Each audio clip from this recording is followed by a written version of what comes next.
तो राधे राधे फ्रेंड्स, कैसे हो आप सब। उम्मीद करता हूँ आप सब अच्छे होंगे। तो आज जो हम चैप्टर स्टार्ट करने वाले हैं उस चैप्टर का नाम है द मराठा एम्पायर। ये वही एम्पायर है ये वही एम्पायर है जिसके अंदर हमारे फेमस इंडिया के रूलर जो हैं छत्रपति शिवाजी महाराज और उनके बेटे संभाजी महाराज, इन और बाकी जैसे पेशवाज, होलकर्स, इन सब ने जन्म लिया था। इस एम्पायर के अंदर, इस चैप्टर के अंदर हम इन्हीं सब के बारे में पढ़ेंगे। कौन कौन से युद्ध उन्होंने जीते थे, कैसे कैसे उन्होंने अपनी गद्दी संभाली थी, किसके बाद कौन सा रूलर आया था। बिना देरी के स्टार्ट करते हैं। तो स्टार्ट करने से पहले हमें ये जानना है कि एक्चुअल में जो मराठाज हैं वो हैं कौन, उनका ओरिजिन क्या है। तो ये माना जाता है कि जो मराठाज हैं वो उस टाइम पर पीसेंट वॉरियर क्लास हुआ करती थी, कहाँ की, बीजापुर और अहमदनगर की। यहाँ पर सबसे पहले जो पावर में आए थे वो थे शाहजी भोंसले। ये मुगल्स, बीजापुर और अहमदनगर, इनके साथ भी इन्होंने कई बार काम किया होता है। ये हमारे ग्रेट रूलर शिवाजी, मतलब कि छत्रपति शिवाजी महाराज के ये फादर हैं। और ये जो शाहजी भोसले हैं इनको वॉर का एक्सपीरियंस, एक तो इनके खुद के पिताजी मलोजी और दूसरा अहमदनगर के मलिक अंबर, इन दो इंसानों से इनको वॉर का एक्सपीरियंस, वॉर की कलाएं जो भी आप समझो वो इनसे मिला।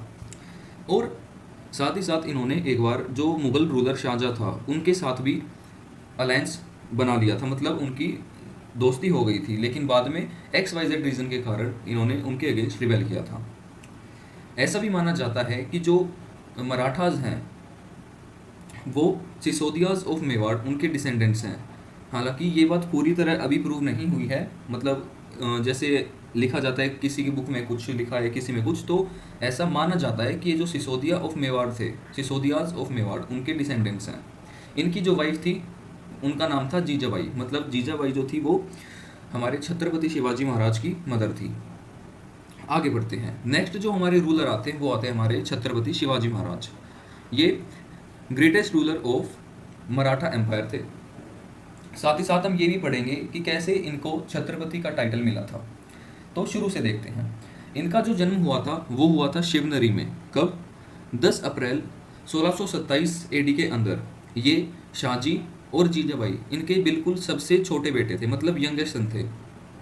और इनके माता पिता ने शिवाजी को दादाजी कोंदेव और गुरु रामदास इनकी केयर के अंडर में भेज दिया था। मतलब ये जो शिवाजी महाराज हैं उनकी जो रिस्पॉन्सिबिलिटी थी वो दी गई थी दादा कोंदेव और गुरु रामदास। ये जो गुरु थे ये एक तरह से छत्रपति शिवाजी महाराज के ट्यूटर थे। अब जब दादाजी कोंदेव की डेथ हो जाती है 1647 में, तो जो शिवाजी हैं उनको सोल इंचार्ज बना दिया गया था पूना का। इसका मतलब क्या है? इसका मतलब है कि पूना का जो पूरा कंट्रोल था वो शिवाजी के हाथ में दे दिया था दादाजी कोंदेव की डेथ के बाद। 1645 के अंदर इन्हें तोड़ना फोर्ट, ये एक किला है, इसका पूरा कंट्रोल मिल गया था। और 1664 के अंदर इन्होंने जो मुगल का port Surat, one of the most famous port of India, उस पर अटैक भी कर दिया था। तो अब देखते हैं बैटल्स, यानी शिवाजी महाराज जो थे उन्होंने कौन कौन से बैटल्स लड़े थे। इनके अंदर हम मेन बैटल्स तो, क्योंकि युद्ध तो उन्होंने बहुत लड़े थे, लेकिन हम सिर्फ वही उन्हीं का जिक्र करेंगे, उन्हीं के बारे में पढ़ेंगे जो एग्जाम के पॉइंट ऑफ व्यू से सबसे ज़्यादा इंपॉर्टेंट है और वही पूछे जाते हैं। तो सबसे पहला जो बैटल होता है वो होता है battle of Pratapgarh. Battle of Pratapgarh के अंदर शिवाजी का युद्ध होता है आदिल शाह से, जिसे हम अफजल खान के नाम से भी जानते हैं, जिसके अंदर शिवाजी की जीत हो जाती है। दूसरा बैटल आता है बैटल ऑफ पवनकिंद। बैटल ऑफ पवनकिंद के अंदर शिवाजी फिर से आदिल शाह के साथ लड़ते हैं। इस टाइम पर डिफ़िकल्टीज़ के कारण वो वहाँ से एस्केप कर जाते हैं, और साथ ही साथ एस्केप करने के कारण वो पन्हाला फोर्ट को हार जाते हैं।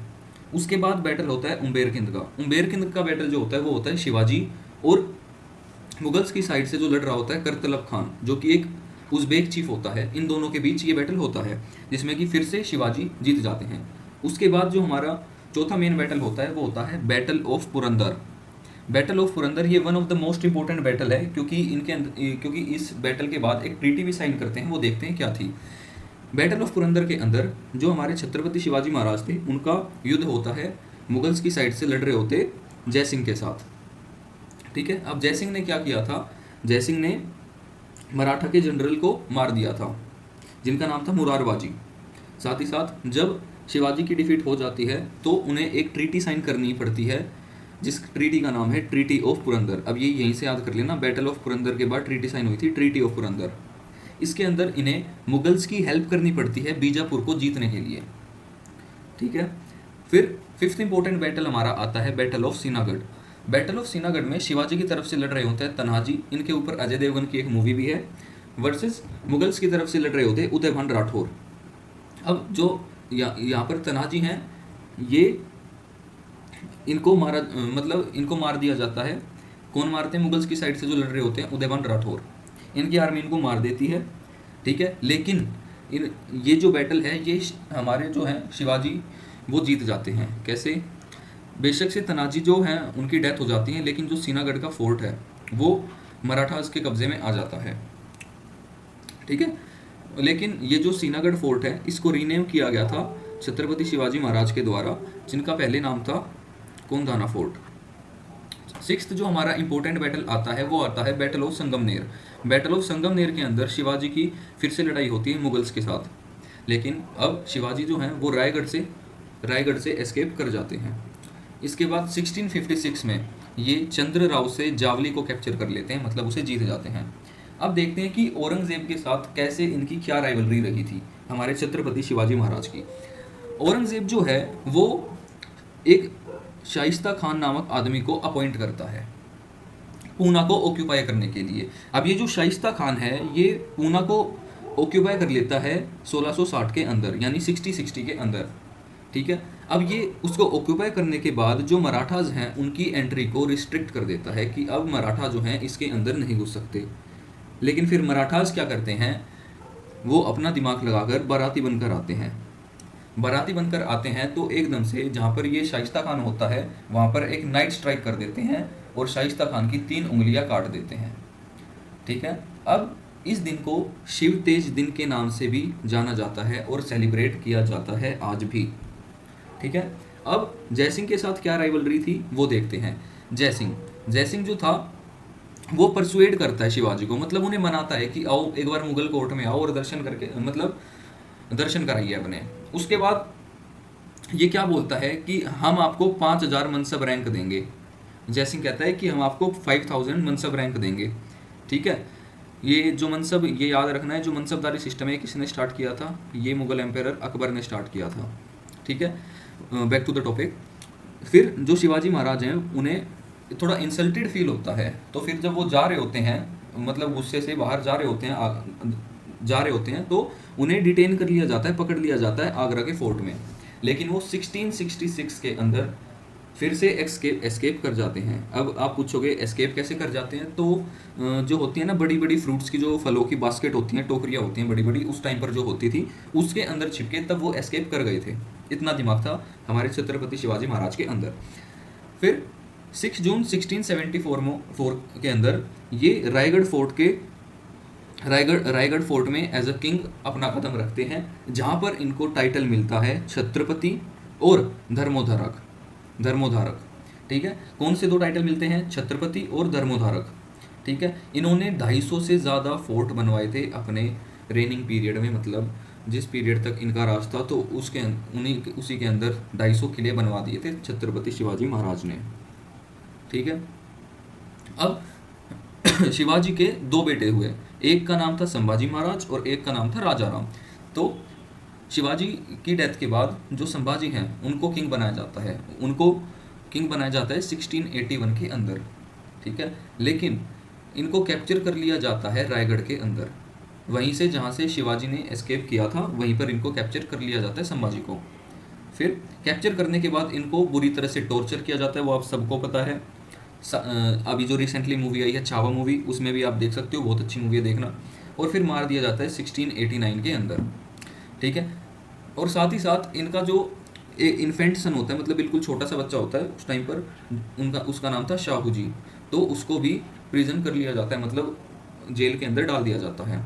फिर आते हैं संभाजी के भाई राजाराम, ये शिवाजी के दूसरे सन थे, ठीक है। लेकिन इनकी जो है डेथ हो जाती है 1700 के अंदर। फिर इनकी डेथ हो जाने के बाद जो ताराबाई होती हैं, यानी जो विडो जो रह गई होती हैं अब ताराबाई, वो अपने बेटे शिवाजी शिवाजी 2 को एज अ छत्रपति डिक्लेयर कर देती हैं। लेकिन फिर से अब याद रखना, जो शाहू जी हैं वो मरे नहीं। शाहू जो है वो अभी प्रिजन्ड हैं, मतलब अभी जेल के अंदर हैं, औरंगजेब के राज में। ठीक है, फिर आते हैं शाहू जी। अब देखो कैसे शाहू की एंट्री होती है। ये संभाजी के सन होते हैं, हमने पढ़ लिया। 1689 के अंदर इनकी मदर के साथ इनको कैप्चर कर लिया गया था मुगल्स के द्वारा। फिर 1707 में जब Bahadur Shah one as a Mughal emperor आता है तो ये शाहू को रिलीज कर देता है। ठीक है, फिर लड़ाई होती है ताराबाई और शाहू के बीच में। शाहू जो है फिर वो मराठा थ्रोन को जीत जाते हैं 1708 एडी के अंदर। उसके बाद क्या होता है, उसके बाद इन्होंने पेशवाज की जो पोस्ट थी उसको हेरिडिटेरी बना देते हैं, मतलब कोई पेशवा है तो उसका बेटा पेशवा ही बनेगा, मतलब ऐसा सिस्टम कर देते हैं। ठीक है, अब जो मराठा के चीफ्स थे, मराठा चीफ्स अब 5 हिस्सों में बट जाते हैं। एक, Peshwas of Pune, Gaikwads of Vadodara, Holkars of Indore, Bhonsle of Nagpur और स्किंडियाज ऑफ ग्वालियर। ठीक है, ऐसे बट जाते हैं कि इन मतलब वहाँ पर प्लेस पर ये यहाँ पर पुणे में जैसे पेशवा, वडोदरा में गायकवाड्स, मतलब इस तरीके से ये ऐसे मराठा चीफ्स बट जाते हैं। इनमें से लेकिन जो मेन हमें पढ़ने हैं वो पढ़ने हमें पेशवाज। सबसे पहले जो पेशवा थे वो थे बालाजी विश्वनाथ फर्स्ट पेशवा, और साथ ही साथ ये शाहू जी जो थे उनको असिस्ट करते हैं। और एक मोस्ट इंपॉर्टेंट पॉइंट ये है कि इन्हें second founder of Maratha state माना जाता है। ठीक है, ये कई बार क्वेश्चन सीजीएल में भी पूछा गया ये क्वेश्चन बार बार। बालाजी विश्वनाथ को second founder of Maratha state माना जाता है। ठीक है, इसको रट लेना है आपको। सेकंड जो पेशवा आते हैं वो आते हैं बाजीराव वन। इनिशियली अगर देखें तो ये मराठा एम्पायर में ही ये जनरल हुआ करते थे, और इन्होंने अपनी लाइफ में एक भी बैटल नहीं हारा था। 1713 के अंदर ये निज़ामुल मुल्क जो कि हैदराबाद पे राज कर रहा था उसको हरा देते हैं। कहाँ पर? बैटल ऑफ पालखेद में। ये याद रख लेना, एग्जाम पॉइंट ऑफ व्यू से बहुत ज़्यादा इंपॉर्टेंट है। उसके बाद आते हैं बालाजी बाजीराव को नाना साहेब के नाम से भी जाना जाता है, और इन्हें पेशवा बनाया गया था 1740 एडी के अंदर। इनके बाद जो पेशवा जाते हैं उनकी पावर थोड़ी सी डिक्लाइन होनी स्टार्ट हो जाती है। फिर आते हैं माधवराव एक, इन्होंने हैदर अली ऑफ मैसूर इसको हरा दिया था। फिर आते हैं नारायण राव इनका मर्डर कर दिया गया था अगस्त 1773 में। और मर्डर ये कब हुआ था? ये मर्डर हुआ था गणेश चतुर्थी के दिन। ये क्वेश्चन एग्जाम में आ सकता है कि ऐसा कौन सा मराठा का पेशवा था जिनका मर्डर गणेश चतुर्थी के दिन हुआ था, तो आपको लिखना है नारायण राव। ठीक है, फिर आते हैं सवाई माधवराव, ये इन्होंने सुसाइड कर ली थी। और फिर इनके बाद जो आते हैं पेशवा बाजीराव टू। ठीक है, इनका जो ये रघुनाथ राव के बेटे थे, और साथ ही साथ जब इनका राज चल रहा था तो इन्होंने ब्रिटिशर्स के साथ ट्रीटी ऑफ बसीन साइन की थी दिसंबर 1802 के अंदर। ठीक है, फिर ब्रिटिशर्स ने इस ट्रीटी में एग्री कर लिया था कि हाँ भाई चलो बाजीराव टू को दोबारा से पेशवा बनाया जाए, लेकिन बदले में परमानेंट रेजिडेंस मिलेगी ब्रिटिश को उनके पूना के अंदर। तो अब ब्रिटिशर्स को पूना के अंदर परमानेंट रेजिडेंस मिल गई, तो वहीं से जो थी पावर डिक्लाइन होनी स्टार्ट हो गई थी मराठा एम्पायर की। ठीक है, अब जब ये जो पेशवास थे इन्होंने ये एक्सेप्ट कर लिया कि हाँ पूना में हम ब्रिटिशर्स को परमानेंट रेजिडेंस दे देते हैं, तो ये सिंधियों ने और होलकर्स ने रेजिस्ट किया था। ठीक है, जिसका रिजल्ट क्या निकल के आता है? Third Anglo Maratha war. अब जो ये एंग्लो मराठा वॉर्स हैं मतलब काफ़ी हुए थे ये, इनको हम नेक्स्ट चैप्टर के अंदर पढ़ेंगे। ठीक है, इनको हम नेक्स्ट चैप्टर के अंदर पढ़ेंगे। अभी तक बस इतना ही।